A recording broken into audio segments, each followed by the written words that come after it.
Hi friend, हम लोग इस टाइम जिम में हैं और हमारे साथ है खिसारी जी। नमस्ते। और अयाज खान जी। प्रणाम सबको।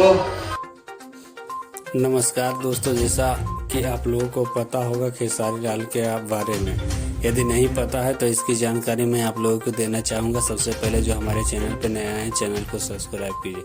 तो मैं बता देना चाहूँगा खेसारी लाल के यादव के साथ सुभी शर्मा और खेसारी लाल और भोजपुरी के एक और एक्टर्स जो कि विलेन के रोल करते हैं, जिनका नाम है अयाज खान। वो अभी सभी कलाकार जो हैं लंदन निकल चुके हैं। उन लोगों का लंदन में एक मूवी का शूटिंग चल रहा है।